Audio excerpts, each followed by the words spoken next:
इस वीडियो में हम एच.सी. मेहरोत्रा बुक से इनकम फ्रॉम बिजनेस का इलस्ट्रेशन 9 करने जा रहे हैं। बाकी इंट्रोडक्शन वीडियो अगर आपने नहीं देखा है तो इनकम फ्रॉम बिजनेस की प्लेलिस्ट में जाके देख लो, तब आपको ये सब आसानी से हो जाएगा। ठीक है।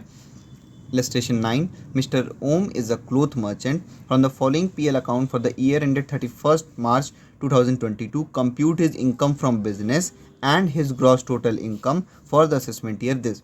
इसमें हमको दो चीज़ें कैलकुलेट करनी है। पहली इनकम फ्रॉम बिजनेस, दूसरा GTI। तो इनकम फ्रॉम बिजनेस तो भाई ये PL अकाउंट दे रखा है, तो नेट प्रॉफिट में हम ऐड करेंगे डिसअलाउड एक्सपेंसेस, वो खर्चे जो कि बिजनेस से रिलेटेड नहीं है लेकिन PL अकाउंट में डेबिट हो गए हैं। ठीक। और लेस क्या करेंगे, वो इनकम जो कि बिजनेस से रिलेटेड नहीं है लेकिन PL अकाउंट में क्रेडिट हो गए हैं। ठीक। आ जाएगा इनकम फ्रॉम बिजनेस। GTI कैसे आता है, जो 5 हेड होते हैं इनकम के, salary, house property, income from business, capital gains, income from other sources, इन पांचों को ऐड कर देना, आ जाएगा ग्रॉस टोटल इनकम। ठीक। अब स्टार्ट करते हैं। दूसरी चीज़, इस क्वेश्चन में एडजस्टमेंट अदर इन्फॉर्मेशन यानी कि दे रखा है। तो मैंने क्या बताया था, जब भी आपको अदर इन्फॉर्मेशन क्वेश्चन में दे रखा हो तो एक बार आप ज़रा उस पर नज़र डाल लिया करो। ठीक है। कहने का मतलब इसलिए कि भाई फिर यहाँ पे आएगा वो चीज़ तो आपको याद रहना चाहिए कि हाँ भाई उससे रिलेटेड कुछ एडजस्टमेंट दे रखा है। ठीक है। तो भाई देखना, अब आप यहाँ पे जैसे कि एक पहला दे रखा है रेंट एंड टैक्सेस, दूसरा लाइफ इंश्योरेंस पॉलिसी से, तीसरा डोनेशन और चौथा डेप्रिसिएशन। अब स्टार्ट करते हैं। सैलरीज एंड वेजेस, ये भाई अपने एम्प्लॉय के दिया होगा, ये अलाउ हो गया। Rent and taxes, A point पढ़ो। अगर कुछ नहीं लिखा होता तो हम इसको अलाउ मानते, क्योंकि हम मानते बिजनेस का रेंट टैक्स है, लेकिन यहाँ पढ़ो क्या लिखा है। Rent and taxes include ₹2000 paid as municipal tax on house let out. भाई ये जो रेंट एंड टैक्सेस 4000 रुपये है, उसमें से 2000 रुपये किस चीज़ का है, एक इन्होंने घर किराए पे दिया है। ठीक है। तो उसका मतलब कि म्यूनिसिपल टैक्स और रेंट पे गया है ये सब। ठीक है। तो इसलिए ये इसमें से 2000 रुपये डिसअलाउ हो जाएगा और ऐड हो जाएगा। ठीक है। अच्छा, ये रेंट नहीं है, सीधे लिखा हुआ है कि ये 2000 रुपये इसमें से पे हुआ है as municipal tax on house let, और जो हाउस किराए पे है उसका 2000 रुपये म्यूनिसिपल टैक्स इनसे गया है। तो ये तो भाई बिजनेस का पार्ट थोड़ी ना हुआ, इसलिए डिसअलाउ हो जाएगा, ऐड हो जाएगा। फिर डोमेस्टिक एक्सपेंसेस, घर के खर्चे, साफ साफ लिखा हुआ है तो ये डिसअलाउ हो गया, ऐड हो जाएगा। इंटरेस्ट का TDS, तो इंटरेस्ट का TDS डिसअलाउ होता है, ऐड होगा।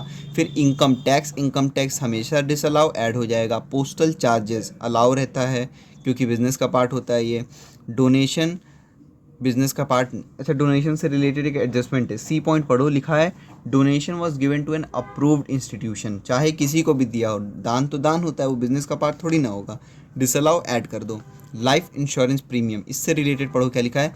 Value of life insurance policies 18,000 रुपये, और उसी का प्रीमियम गया। हमें मतलब नहीं कि कितने की लाइफ इंश्योरेंस पॉलिसी थी, पिछले इनका जो प्रीवियस ईयर था उसमें 2000 रुपये लाइफ इंश्योरेंस प्रीमियम कटा है। तो ये तो साफ साफ इन्होंने खुद के या फिर वाइफ के लाइफ पे लिया होगा अपने परिवार के, तो भाई लाइफ इंश्योरेंस प्रीमियम बिजनेस का पार्ट थोड़ी ना होगा, इसलिए डिसअलाउ हो जाएगा, ऐड हो जाएगा। ठीक। फिर है ऑडिट फ़ी, अलाउ मानते हैं। बैड डेप्ट रिजर्व, मैंने बताया है कोई भी रिजर्व दिखे सीधे सीधे उसको ऐड कर लिया करो, डिसअलाउ होता है। बैड डेप्ट का हमको कुछ नहीं करना रहता, वो अलाउड रहेगा, अलाउड एक्सपेंसेस रहेगा। फिर टू डेप्रीसिएशन, यहाँ लिखा हुआ है 5000, ये इंपॉर्टेंट है। एडजस्टमेंट में पढ़ो क्या लिखा है। Permissible depreciation was ₹4000। अब देखो, जिसने भी इंट्रोडक्शन वीडियो देखी होगी उसको पता होगा ये चीज़। जब भी डेप्रिसिएशन सिर्फ और सिर्फ PL अकाउंट में होता तो हम यहाँ सीधे अलाउ कर देते, इसका कुछ नहीं करना था। जब भी, अब ये पहला कंडीशन हो गया। दूसरा कंडीशन, जब डेप्रिसिएशन PL अकाउंट में और अदर इन्फॉर्मेशन दोनों जगह हो तो वहाँ हम दो तरीके से सॉल्व कर सकते हैं। पहला तरीका, PL वाले को आप ऐड कर दो 5000 रुपये, कहने का मतलब कि नेट प्रॉफिट में 5000 रुपये ऐड कर देना। ठीक है। ऐड में दिखा देना, और बाद में जब लेस करते हो ना डिसअलाउड इनकम, तो वहीं पे आप लेस कर देना परमिसिबल डिप्रिसिएशन 4000, तो भी आंसर सही आएगा। 5 - 4 1000 इनडायरेक्टली आएगा। ठीक। या फिर एक और तरीका मैंने बताया था कि आप कंपेयर करना, PL में कितना है 5000, अदर इन्फॉर्मेशन में ओरिजिनल कितना बताया है 4000, तो ये बताओ PL अकाउंट में कितना एक्सेस, कितना ज़्यादा डेबिट कर दिया गया है, तो 1000 रुपये। तो एक और तरीका मैंने बताया था कि excess depreciation debited to PL को आप सीधे सीधे ऐड कर सकते हो। तो एक्सेस कितना है, 1000 रुपये ज़्यादा डेबिट कर दिया गया है, तो वो डिसअलाउ करके ऐड कर दोगे। समझ में आ गया। दो तरीके से कर सकते हो। पहला तरीका, पीएल वाला 5000 ऐड कर दो और एडजस्टमेंट वाला 4000 लेस कर देना, ठीक है। आंसर फिर भी 1000 आएगा इनडायरेक्टली। और या तो फिर आप डायरेक्टली देख लो कि 5000 डेप्रिसिएशन है, ओरिजिनल में 4 था, यानी कि 1000 ज़्यादा डेबिट किया था, तो 1000 को ऐड कर लेना, ठीक है। अब आते हैं इस साइड, बाय ग्रॉस प्रॉफिट, इसका कुछ नहीं करना। डिविडेंड फ्रॉम यूटीआई ग्रॉस, ये बिजनेस से रिलेटेड नहीं है, ये इनकम फ्रॉम अदर सोर्सेज का पार्ट है, तो ये डिसअलाउड इनकम हो गया, ये लेस हो जाएगा। फिर rent from let out house, ये हाउस प्रॉपर्टी का पार्ट है, ये लेस हो जाएगा, ये डिसअलाउड इनकम है, ठीक है। एडजस्टमेंट चेक कर लो, सारे हो गए। रेंट एंड टैक्सेस हो गया, लाइफ इंश्योरेंस पॉलिसी, तीसरा डोनेशन था वो भी हो गया, और चौथा डेप्रिसिएशन। समझ में आ गया। इनकम फ्रॉम बिजनेस आपका आ जाएगा। अब आ जाओ जीटीआई पे। तो ग्रॉस टोटल इनकम पे यहाँ पे दे रखा है इनकम फ्रॉम बिजनेस एक हेड, दूसरा हेड है इनकम फ्रॉम अदर सोर्सेज, और तीसरा है इनकम फ्रॉम हाउस प्रॉपर्टी। अभी मैंने पिछली वीडियो में बताया, अगर क्वेश्चन में यहाँ लिखा होता income from let out house या इनकम फ्रॉम हाउस प्रॉपर्टी, तब हम मानते कि ऑलरेडी हमको कैलकुलेट करके अमाउंट दिया है, सीधे सीधे ऐड कर देते, जीटीआई आ जाता। लेकिन जब भी क्वेश्चन में रेंट दे रखे तो पीएल अकाउंट में तो सेम ट्रीटमेंट होगा, बट जीटीआई के लिए पहले आपको कैलकुलेट करना पड़ेगा इनकम फ्रॉम हाउस प्रॉपर्टी, जो कि हम इसकी मदद से करेंगे, ठीक। सॉल्यूशन देखते हैं हम इलस्ट्रेशन 9 का। तो सबसे पहले हम हेडिंग डालेंगे computation of income from business, ठीक। फिर जो भी असेसमेंट ईयर है आपका, वो आप यहाँ पे लिख लो, for the assessment year this, ठीक है। सबसे पहले हम लेते हैं नेट प्रॉफिट या नेट लॉस जो भी है। तो नेट प्रॉफिट दे रखा है यहाँ 2,44,500। बाकी आप बैक करके वीडियो देख सकते हो, मैंने एक एक पॉइंट को दिखाया है कि कौन सा अलाउ होगा और कौन सा डिसअलाउ होगा और क्यों होगा, ठीक है। तो सबसे पहले सैलरी वेजेस अलाउ रहेगा, उसके बाद रेंट एंड टैक्सेस, कुछ नहीं लिखा होता तो हम उसको अलाउ मानते, लेकिन अदर इन्फॉर्मेशन में बताया गया है कि जो रेंट एंड टैक्स का 4000 रुपये है, उसमें से 2000 रुपये इन्होंने लेट आउट हाउस का म्युनिसिपल टैक्स पे किया है, तो ये तो इनका पर्सनल एक्सपेंस हो गया ना। तो आप यहाँ लिखो म्युनिसिपल टैक्स पेड, कितना, 2000 रुपीज़, ठीक है। फिर उसके बाद है डोमेस्टिक एक्सपेंसेस, घर के खर्चे, तो ये तो साफ साफ भाई बिजनेस का पार्ट नहीं है, ऐड कर लो 2000।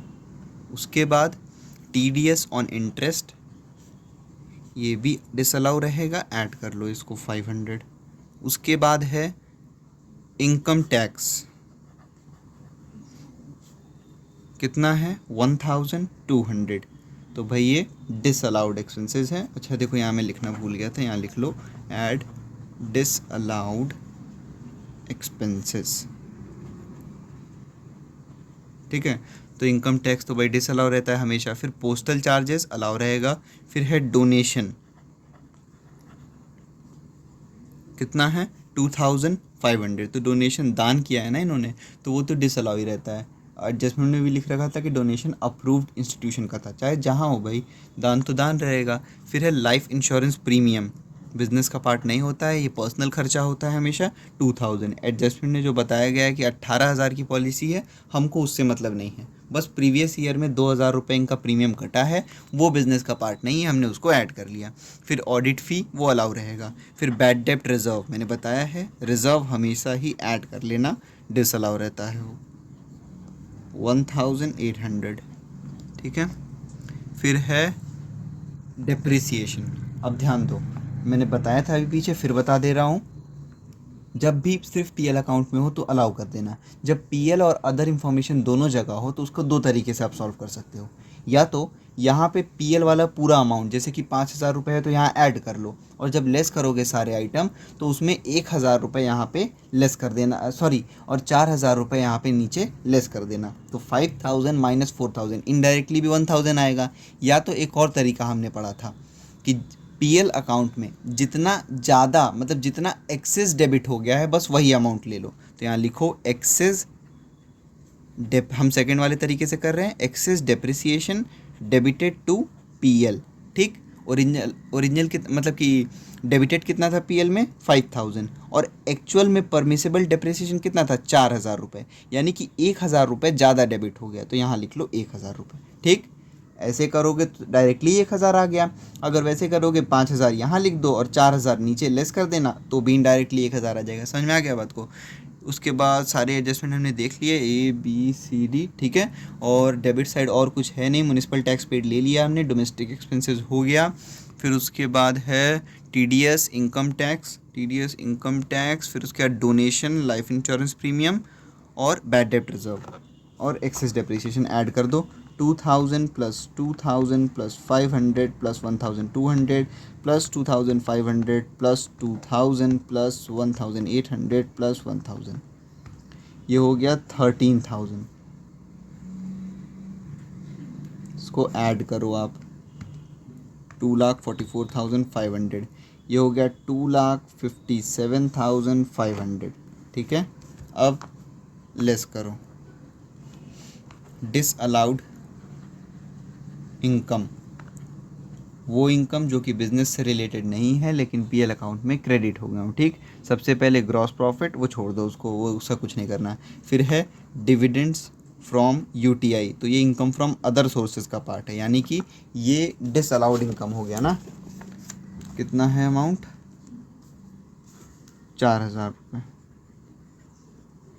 उसके बाद है rent from let out house, तो ये इनकम फ्रॉम हाउस प्रॉपर्टी का है ना, तो पूरा अमाउंट ले लो, ये भी डिसअलाउड रहेगा, 14,000 रुपये। और कुछ है नहीं, इसको लेस करो।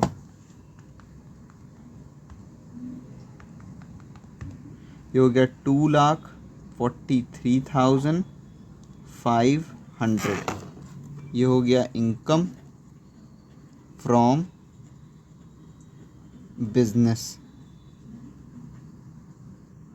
ठीक है, 2,43,500, क्योंकि अभी इसके बाद एक और चीज़ हम लेस करते हैं, less expenses allowed is deduction but not debited to PL account, मतलब वो खर्चे जो कि बिजनेस से रिलेटेड है लेकिन पीएल अकाउंट में डेबिट नहीं हुआ है, लेकिन यहाँ ऐसा कुछ नहीं है, तो बस यही इनकम फ्रॉम बिजनेस हो गया। इस क्वेश्चन में दो चीज़ पूछी थी, पहली इनकम फ्रॉम बिजनेस जो हमने निकाल दी, अब हम निकालने जा रहे हैं ग्रॉस टोटल इनकम। लेकिन ग्रॉस टोटल इनकम निकालने से पहले हम इसमें ज़रा income from house property calculate करेंगे। अच्छा, ये मुझे कैसे पता चला कि मुझे इसमें इनकम फ्रॉम हाउस प्रॉपर्टी अलग से कैलकुलेट करना पड़ेगा? क्योंकि क्वेश्चन में क्रेडिट साइड आप पढ़ो, लिखा है रेंट फ्रॉम हाउस प्रॉपर्टी, तो रेंट अगर यहाँ लिखा होता है income from let out house तो हम मानते हैं income from house property calculated है, सीधे GTI में चला जाता है ये। लेकिन यहाँ लिखा है रेंट फ्रॉम हाउस प्रॉपर्टी, तो पहले हम इनकम टोटल कैलकुलेट करेंगे। ठीक है, यहाँ लिखेंगे हम computation of income from house property, जो भी असेसमेंट ईयर है वो आप यहाँ पे लिख डालो। ठीक है, सबसे पहले अब इनकम फ्रॉम हाउस प्रॉपर्टी की अलग से वीडियो बनी है, उसका पहला वीडियो जाके प्लेलिस्ट में देख लो, आपको समझ में आ जाएगा ये कैसे कैलकुलेट करते हैं। तो म्यूनिसिपल वैल्यू, एक्चुअल रेंट और फेयर रेंट लेते हैं। तो भाई म्यूनिसिपल वैल्यू है नहीं, फेयर रेंट है नहीं, रेंट कितना बोला है 10,000 रुपये। इन तीनों में से जो भी ग्रेटर होता है वही क्या हो जाता है, ग्रॉस एनुअल वैल्यू, यानी कि 10,000 रुपये। ठीक, फिर लेस करो आप municipal tax paid by owner,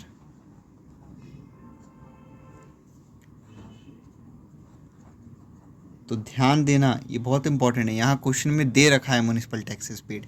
ठीक है, जो आप इसे ऐसे ही कंफ्यूज करके हमेशा दिया रहेगा। देखो यहाँ लोग क्या करेंगे, सीधे सीधे सोचेंगे ग्रॉस एनुअल वैल्यू, फिर टैक्स तो दे नहीं रखा है, इसी को एनुअल वैल्यू बना के और कई बार सीधे लेस कर देते हैं। लेकिन इस क्वेश्चन में देखो यहाँ पे अदर इन्फॉर्मेशन पढ़ो, क्या लिखा है, rent and taxes include 2,000 paid as municipal tax on house let out, मतलब कि इन्होंने जो हाउस को किराए पे दिया है उसका म्युनिसिपल टैक्स इन्होंने पे किया। भाई म्युनिसिपल टैक्स तो ओनर पे करता है, और हमने ये भी पढ़ा है कि यहाँ जब हम लेस करते हैं म्युनिसिपल टैक्स तो paid by owner he less करते हैं। ठीक, तो ध्यान देना यहाँ पे 2,000 रुपये है। ठीक, फिर वैकेंसी और अनरियलाइज रेंट नहीं है, इस 2,000 रुपये को आप लेस कर दो, ये हो गया आपका 8,000। ठीक, ये क्या आ गया, एनुअल वैल्यू। अब लेस करते हैं हम डिडक्शन अंडर सेक्शन 24। सबसे पहले 30% ऑफ एनुअल वैल्यू, यानी कि 30% ऑफ 8000, तो 8000 का 30% 2400 हो जाएगा। उसके बाद फिर लोन का इंटरेस्ट और ये सब कुछ दे नहीं रखा है, तो सीधे यही 2400 आप बाहर लिखो और लेस कर दो 8000 में से। 5600 ये हो गया इनकम फ्रॉम हाउस प्रॉपर्टी। तो ध्यान रखना, जब भी क्वेश्चन में रेंट फ्रॉम हाउस प्रॉपर्टी दे तो पीएल अकाउंट में तो वही अमाउंट, मतलब कि इनकम फ्रॉम बिजनेस में तो वही अमाउंट जाएगा जो पीएल अकाउंट में है, लेकिन इनकम फ्रॉम हाउस प्रॉपर्टी हमको बाकायदा कैलकुलेट करना पड़ेगा। ठीक है, अब हम कैलकुलेट करने के लिए तैयार हैं जीटीआई। तो computation of gross total income, जो भी असेसमेंट ईयर है वो यहाँ पे लिख लो। ठीक है, सबसे पहले इनकम फ्रॉम हाउस प्रॉपर्टी अभी हमने कैलकुलेट किया है 5600। फिर उसके बाद है इनकम फ्रॉम बिजनेस, कितना आया है 2,43,500। और लास्ट में हम लेते हैं इनकम फ्रॉम अदर सोर्स। ठीक, उसमें क्या है, उसमें है आपका डिविडेंड फ्रॉम यूटीआई,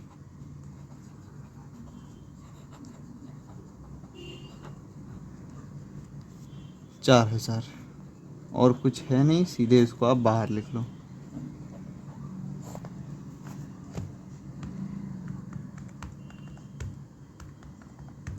ये हो गया 2,53,100। यही हो गया ग्रॉस टोटल इनकम। ठीक है भाई, 5 हेड को ऐड करके आता है GTI: salary, house property, business, capital gains, income from other sources. ठीक है, तो यहाँ पे सैलरी और कैपिटल गेंस नहीं है, बाकी 3 हेड था, हमने ऐड कर दिया उसको। ठीक,